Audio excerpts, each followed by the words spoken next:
تبارك الذي نزل الفرقان على عبده ليكون للعالمين نذيرا. ومن يضلله فلا هادي له،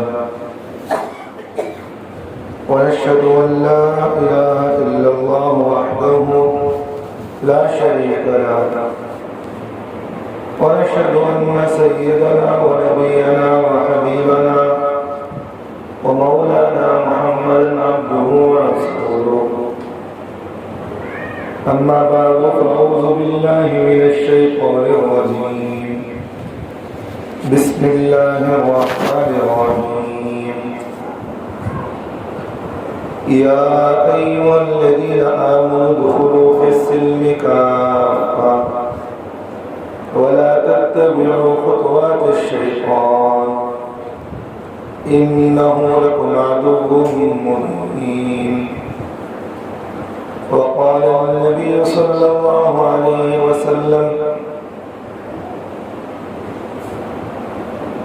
إن الله لا ينظر إلى صوركم وأعمالكم ولكن ينظر إلى قلوبكم وأعمالكم، أو كما قال عليه الصلاة والسلام.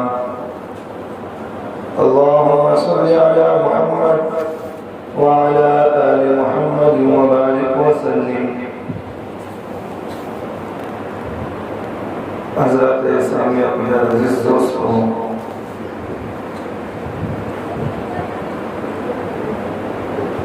جیسا کہ آپ بخوبی اس سے واقف ہیں، مجھے بات لے چلے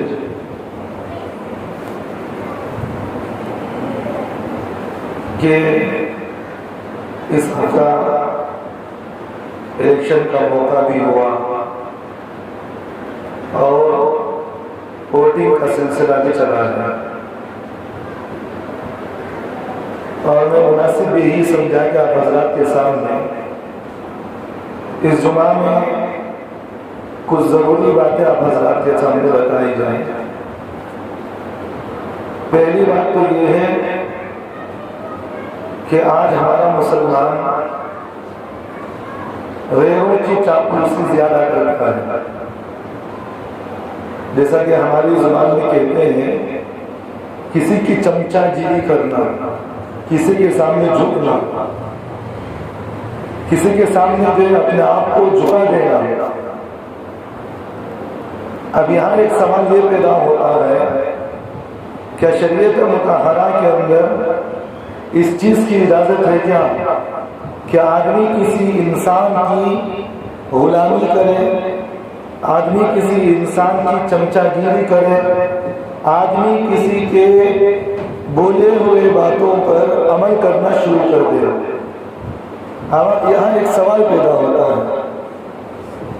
یہ بہت اہم موضوع ہے، ہو سکتا ہے کہ آپ نے اس سے پہلے کوئی ایسی باتیں نہیں سنی ہوگی، تو میں مناسب یہی سمجھا کہ آپ حضرات کے سامنے اس کے بارے میں کھل کر بات کی جائے۔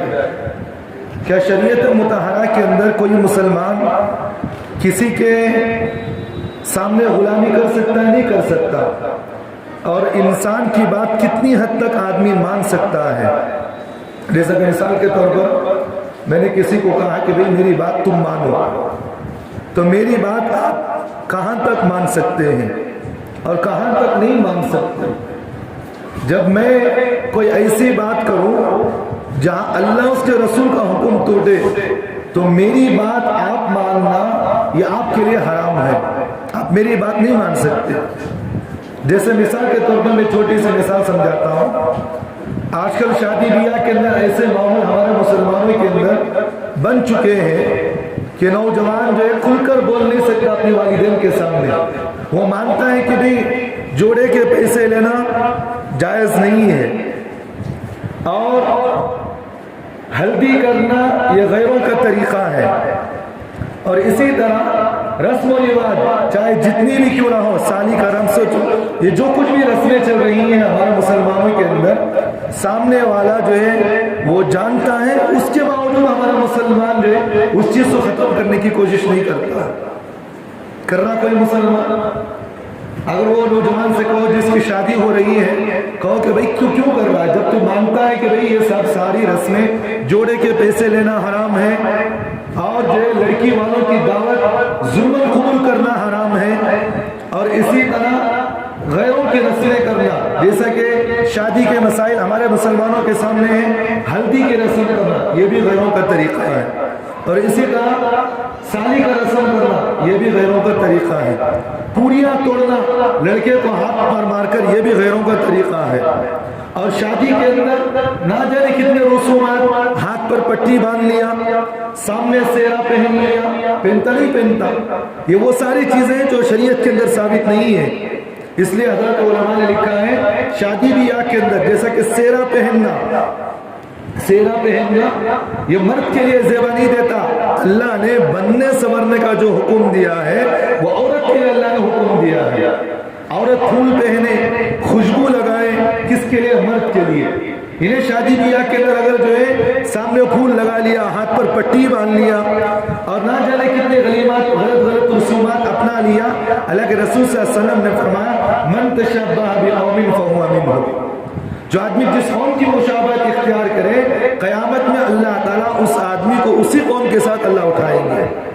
آج ہمارا مسلمان کرنا نہیں کرنا, شادی ہو گئی, جس وقت شادی کی رسم ہوئی, رات میں نکاح ہوا, چوٹی کا رسم الگ کرتا, اسے چوٹیاں کھولنے والا الگ آتا, ہو رہی نہیں ہو رہا سب چیزیں. اب شریعت یہ بات کہتی ہے مرد کے لیے حکم یہ ہے کہ بھئی جہاں تک اللہ نے حکم دیا اس وقت تک اپنی ماں باپ کی اطاعت تم کرو, جہاں حکم توڑا جا رہا ہو, جہاں اللہ اس کے رسول کا حکم توڑا جا رہا ہے, وہاں ماں باپ کی بات ماننا گناہ ہے. میری بات سمجھ میں آ رہی ہے؟ اور ایک مثال سے میں بات سمجھاتا ہوں, ذہن میں رکھنا کہ اگر میرے والدین مجھے کہیں کہ بیٹا وہ سامنے جو ہے مزار ہے, سامنے درگاہ ہے, میرے والدین نے مجھے کہا کہ اس درگاہ کے سامنے, اس مزار کے سامنے جاؤ, اپنے ماتھے کو اس کے سامنے ٹیکو, کیا کوئی شریعت اس بات کو پسند کر سکتی ہے؟ بھئی اللہ نے انسان کو سر دیا, اس لیے یہ سر میرے سامنے جھکے, کسی اور مخلوق کے سامنے نہیں جھکا جائے گا. اگر ہم کسی اور کے سامنے سر جھکائیں گناہ کبیرہ ہے, حرام ہے. اگر میرے والدین مجھے اس بات کی تاکید کرے کہ تم اس مزار کے سامنے سر جھکاؤ, اللہ کہتا ہے یہاں تیرے والدین کی بات ماننا تیرے لیے گناہ ہے, حرام ہے. بات سمجھ میں آ گئی؟ اب یہاں ایک بات سمجھیے, جہاں شریعت کا حکم ٹوٹا جاتا ہو وہاں کسی کی بات نہیں مانی جاتی. آج ہمارا مسلمان دیکھے کہ بھئی لوگوں کی چاپلوسی کرنے کا مزاج, اور جو ہے لوگوں کے سامنے اپنے آپ کو جھکا دینے کا مزاج آج ہمارے مسلمان کے اندر زیادہ پایا جا رہا ہے. اور اللہ تعالیٰ نے قرآن مجید کے اندر فرمایا کہ تم غیروں کے سامنے اپنے آپ کو نہ جھکاؤ. اللہ نے مسلمان کو ایمان کی دولت سے نوازا, اور سر بلندی دنیا کے اندر خدا کی قسم کسی اور قوم کو نہیں جتنی مسلمان قوم کو اللہ نے دی ہے. سر بلندی اللہ نے اس امت کے اندر رکھی ہے, دین کے اندر اللہ نے سر بلندی رکھی. لیکن آج ہمارا مسلمان ووٹ مانگنے کے لیے, آج ہمارا مسلمان کسی اور کے سامنے گیا, ہاتھ باندھ کر نمسکار کے طور پر جو اس کے ماتھے کے سامنے بھی ٹیک رہا, اپنے ماتھے کو اس کے سامنے بھی ٹیک رہا, لیکن کوئی بولنے والا نہیں. دیکھیں بھائی ایک بات ذہن میں رکھیے, ایمان سے بڑھ کر خدا کی قسم دنیا کی کوئی دولت بڑھ کر نہیں ہے ہمیں. ایمان بچ گیا سمجھے ہماری دنیا آخرت بن گئی, اور اگر ہمارا ایمان برباد تو سمجھو کہ ہماری دنیا آخرت دونوں برباد ہو گئی. آج ہمارا مسلمان چند پیسوں کے خاطر, چند روپیوں کے خاطر, چند ووٹوں کے خاطر, چند عہدیداری کے نام پر آج ہمارا مسلمان جو ہے اگر کوئی ووٹ میں کھڑا ہو, کوئی میرے بندہ کوئی کونسلر بن رہا ہے, غیر کے سامنے سر جھکانا نہیں جھکا. ہاں ہو رہا نہیں ہو رہا آج ہمارا مسلمان. کوئی مندر کے پاس چلے گیا بھائی, ہاتھ باندھ کر ہمارا مسلمان کھڑے ہو کر یہ کہتا کبھی نمسکار کرنا نہیں کرنا. علماء نے مسئلہ لکھا ہے, ایک مسئلہ مجھے ذہن میں آ جائے, یاد رکھنا. علماء نے مسئلہ لکھا, اگر کوئی آدمی نمسکار کسی غیر مسلم سے کرے, اس عقیدے کے نمسکار کا معنی کیا ہوتا ہے ذہن میں رکھیے. جہاں تک میری تحقیق ہے, نمسکار کا مطلب یہ ہوتا ہے کہ میں جو ہے آپ کے سامنے تعظیماً آپ کے سامنے جھک کر میں آپ کو سلام کرتا ہوں, میں آپ کے سامنے جھک کر سلام کرتا ہوں. حالانکہ جھکنا خدا کے سامنے, کسی اور کے سامنے جھکنے کی اجازت نہیں ہے.